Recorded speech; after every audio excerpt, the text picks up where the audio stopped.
Richard knew better. He had read about arsenic poisoning during his hours in the library.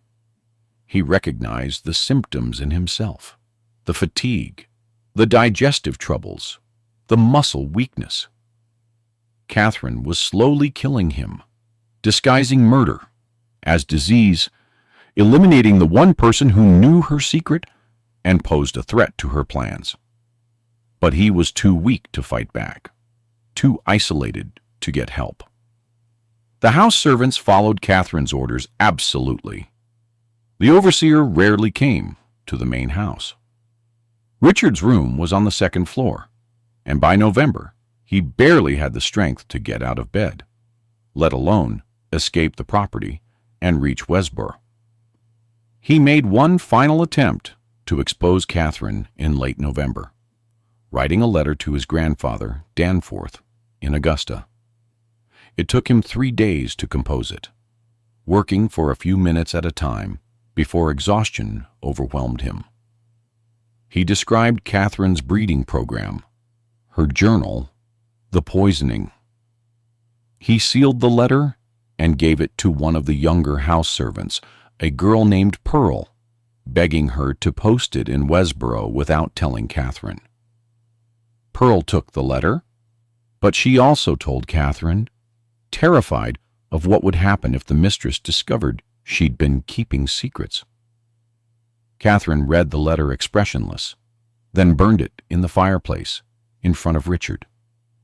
"You're very ill, darling," she said softly, almost tenderly. "The fever is affecting your mind. You're imagining things that aren't real. It's a mercy, really, that you won't have to suffer much longer." Richard Thornhill died on December 3rd, 1847, 3 weeks before his 17th birthday. Dr. Samuel Pritchard from Westboro, summoned to record the death, noted consumption as the cause, and remarked that the young man had wasted away with tragic speed. Catherine wept decorously at the funeral. She wore black for a full year. 4 days after Richard's burial, Catherine gave birth to a healthy son.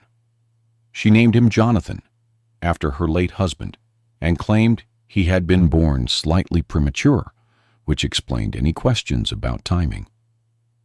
Few people in Burke County thought to count backwards from the birth to Catherine's widowhood. Those who did kept their speculations to themselves. It was not the kind of thing one discussed openly. The years between 1848 and 1856 transformed Thornhill Estate in ways that seemed almost miraculous to outside observers. The plantation that had teetered on the edge of bankruptcy slowly regained its footing. Cotton production increased. The enslaved workforce grew. Catherine Thornhill earned a reputation as a shrewd, if somewhat reclusive, plantation mistress who managed her property with uncommon efficiency. But that efficiency came at a terrible cost that no outsider ever saw. Catherine gave birth 4 more times between 1848 and 1853. Daughters named Elelanina, Abigail, and Margaret, and another son she called Samuel.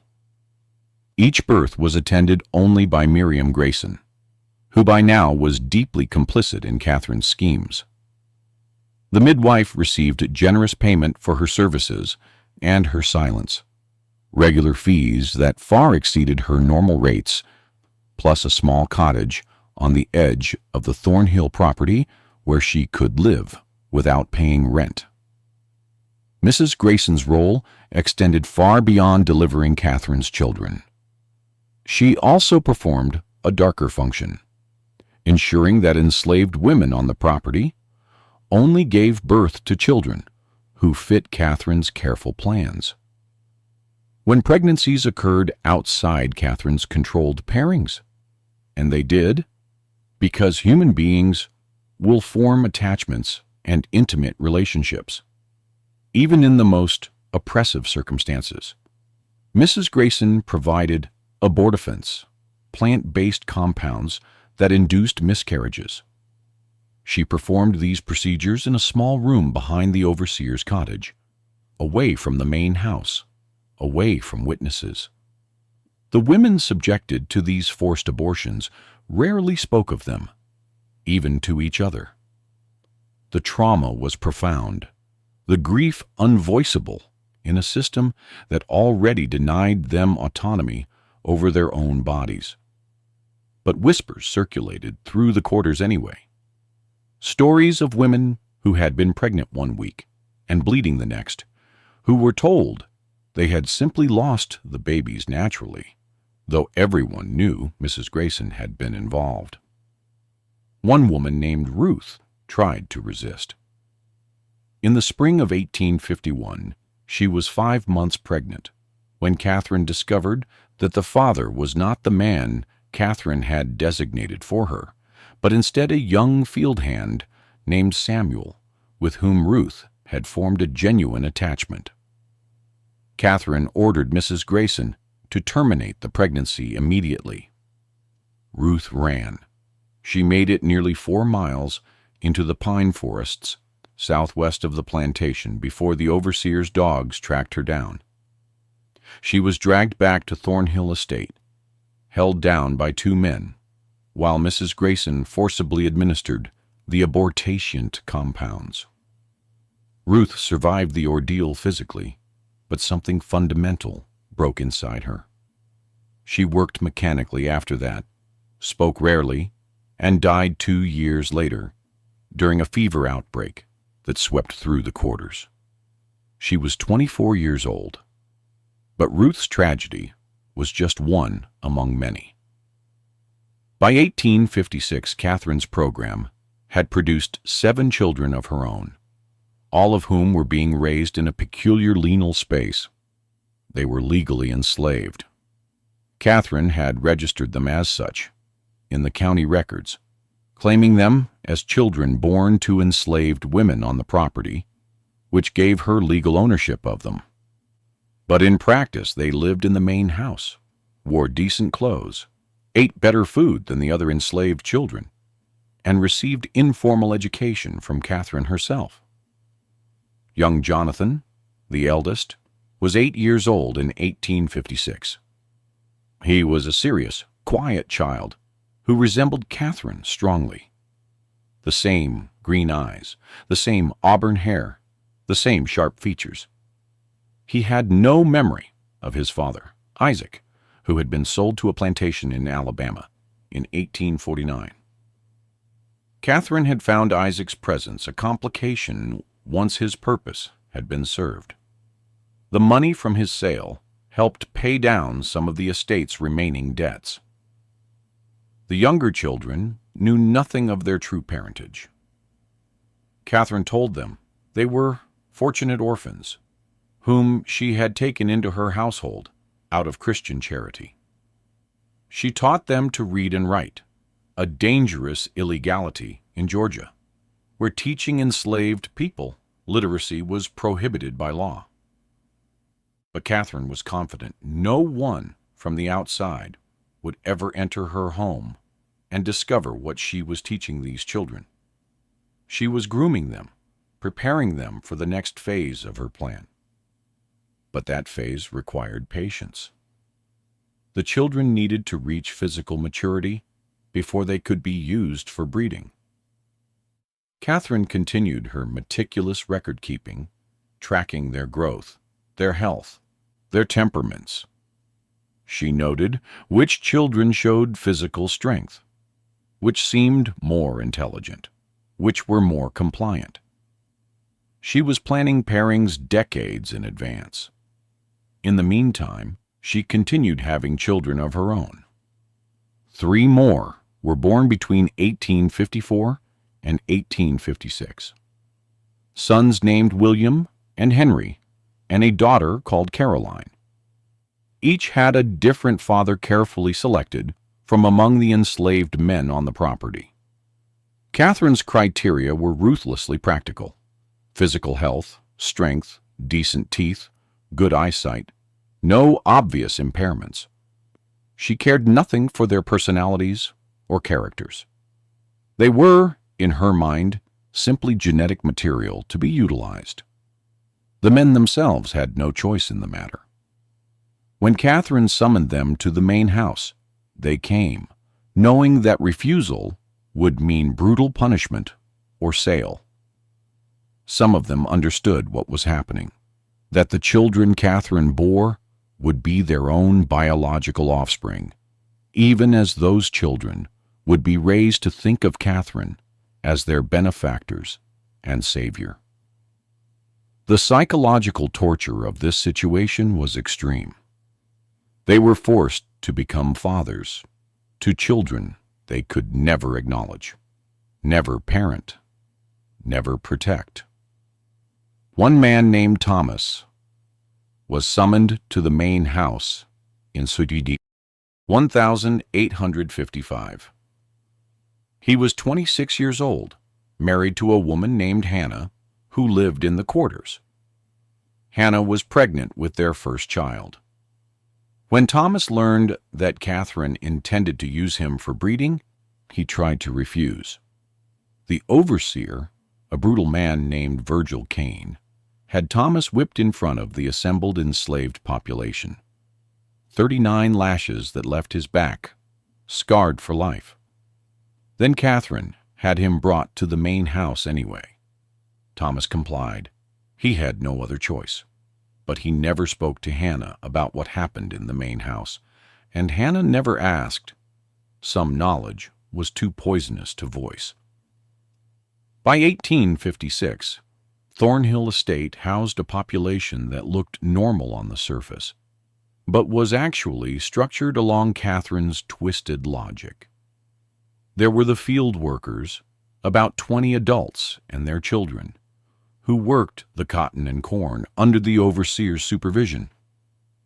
There were the house servants, 3 women, and 1 elderly man, who cooked, cleaned, and maintained the domestic space. And then there were Catherine's special children, 10 in total by 1856, ranging in age from 8 years old down to infancy. These children occupied a strange position in the plantation hierarchy.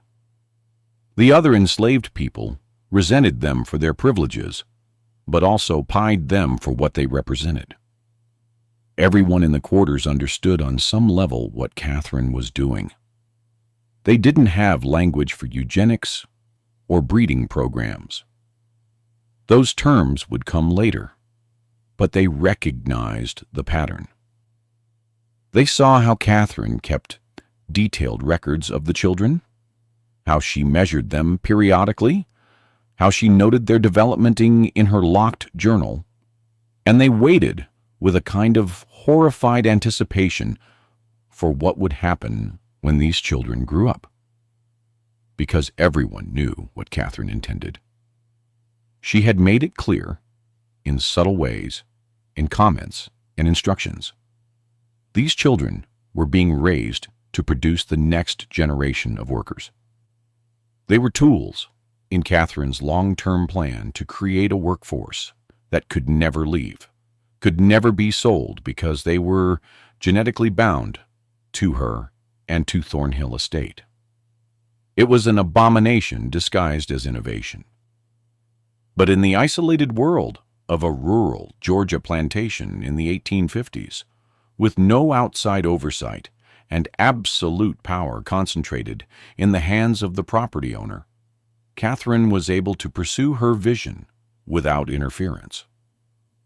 The only person who posed any potential threat was lawyer Talbert in Westboro, who handled the estate's legal affairs and thus had access to records that might raise questions. But Talbert was a practical man who valued profitable clients, and by 1856, Thornhill Estate was becoming profitable. The cotton yields were improving. The workforce was growing through Catherine's breeding program at no acquisition cost. Debts were being paid down. Tolbert asked no uncomfortable questions because he benefited from Catherine's success. The isolation of the plantation helped maintain secrecy. Thornhill Estate was 7 miles from Westboro, connected by a rough road that was often impassable in winter. Neighbors were few.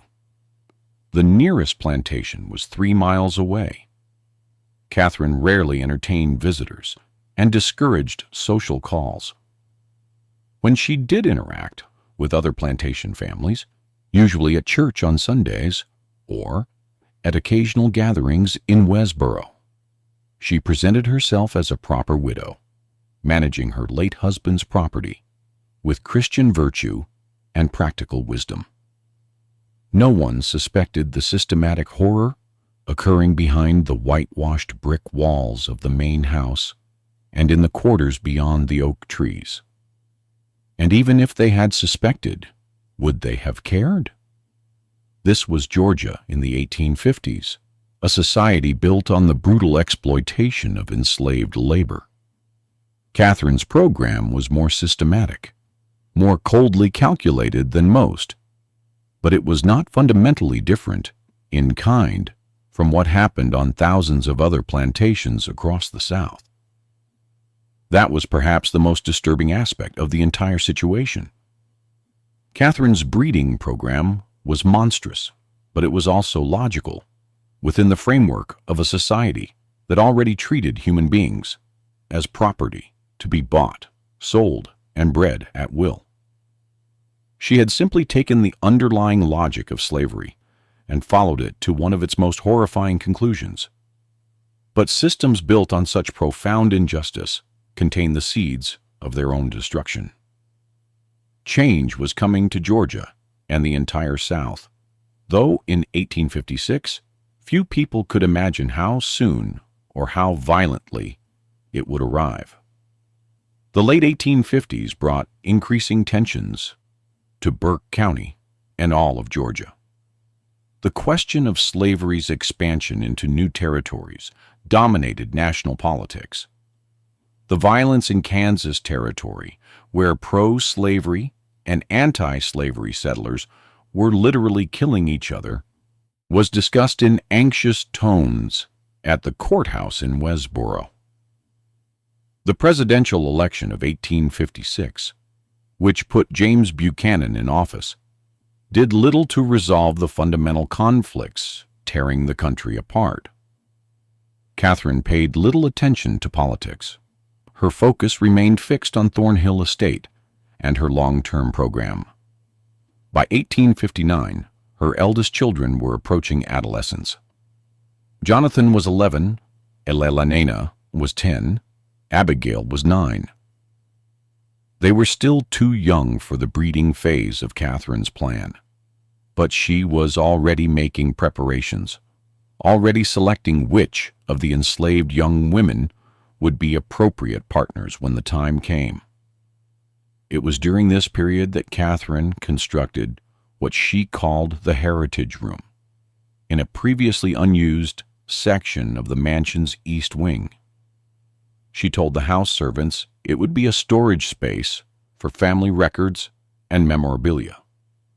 In reality, it was a shrine to her breeding program.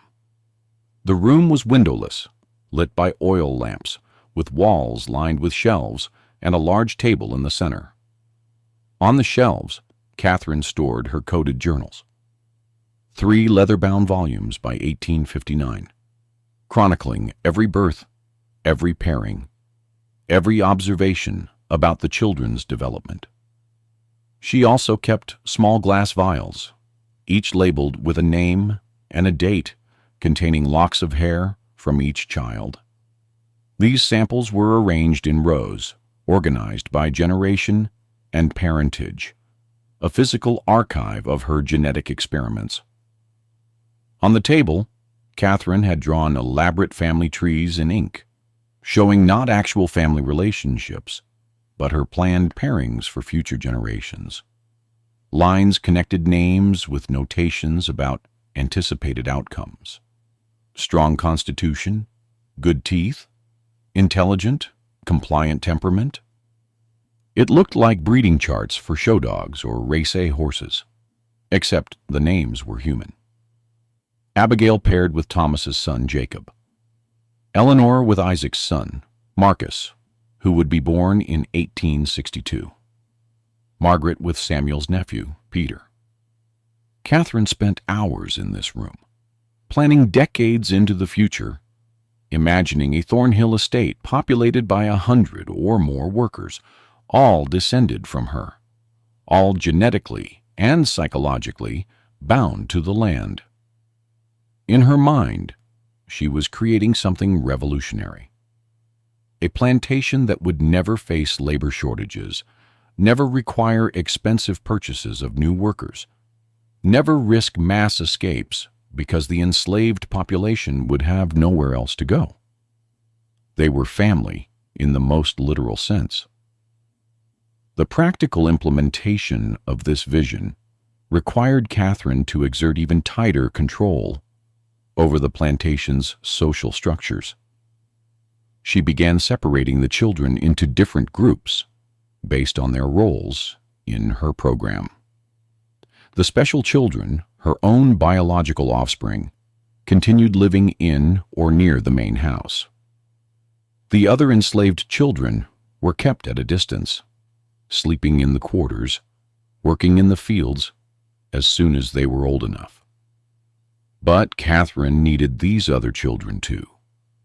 They were necessary for the genetic mixing she envisioned. So, she implemented a system of subtle manipulation, offering small privileges to families who cooperated with their pairings, threatening separation and sale to those who resisted.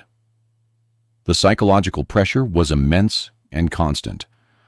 A woman named Violet, mother of 3, found herself in an impossible position.